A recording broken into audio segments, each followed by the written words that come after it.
อะไรเนาะวันนี้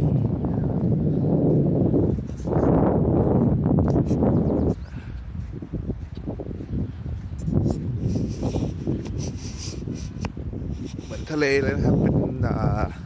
เขาเรียกเดลต้าบีชนะครับที่นี่ก็ไม่ไกลจากบ้านเท่าไหร่4 กิโลประมาณครับน้ำก็ใสอยู่โอเค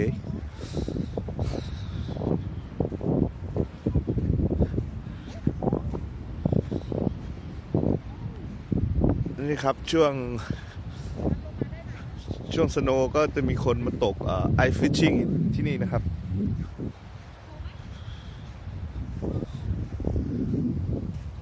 น้ำใสครับเป็นเล็กก็ใหญ่พอสมควร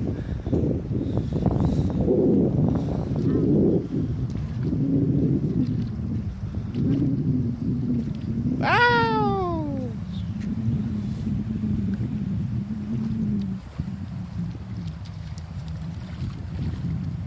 หนาวไหมลูกหนาวไหม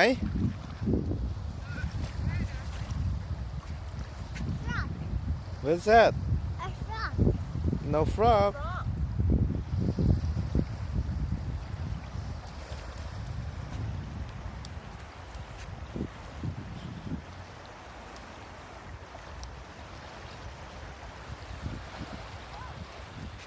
แดดจ้าครับวันนี้แต่ก็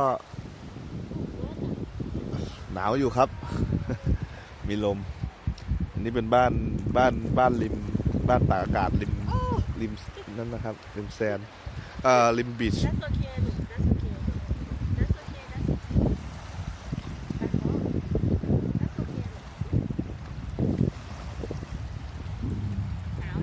นี่มีคนมาแคมปิ้งด้วยนะครับ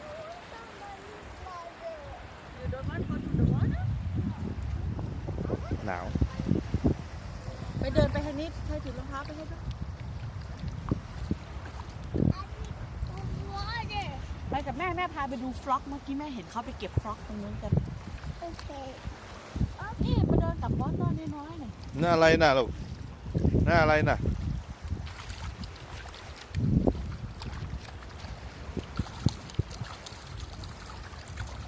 เขาเก็บฟล็อกกันเมื่อกี้เอาเลือกฟล็อกโอ้ตรงนี้อุ่นลูกตรงนี้อุ่น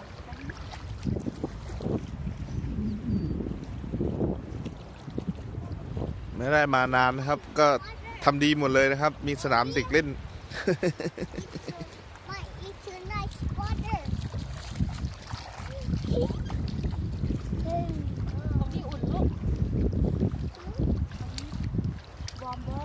ไหนดูซิมีกบเปล่าลูกมีเมื่อกี้เขาเก็บกบได้ตั้งหลายตัวแล้วดูที่เอาตัว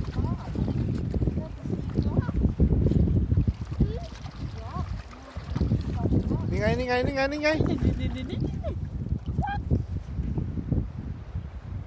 ฮะ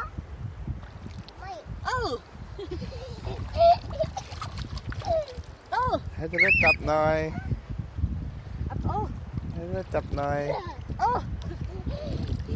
เธอจับคังคกไม่ใช่ฟล็อกหรอกอ๋อไป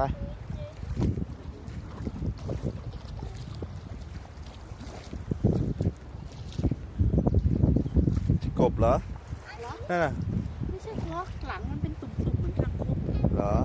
ลองไปดูสินี่ท่านเลยชู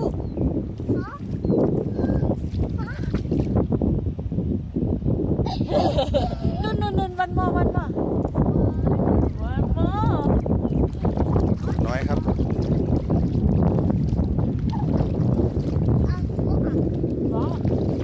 จับแล้วจ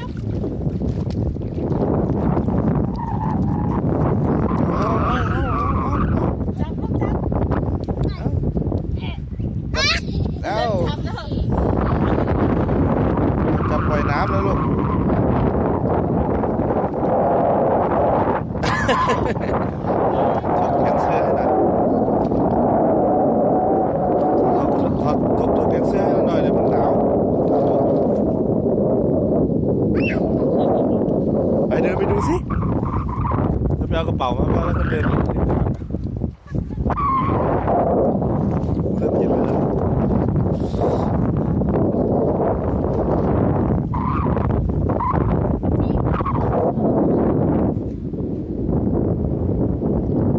บีดเปล่า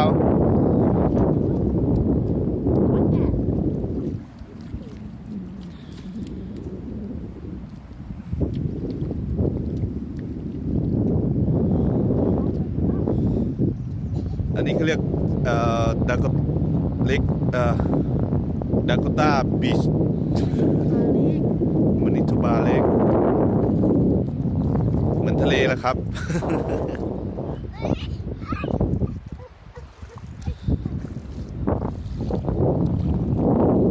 3 ปีที่แล้วก็เคยมีเฮอริเคนขึ้นอยู่นะครับแถวนี้แต่ไม่แรงเท่าอเมริกาครับ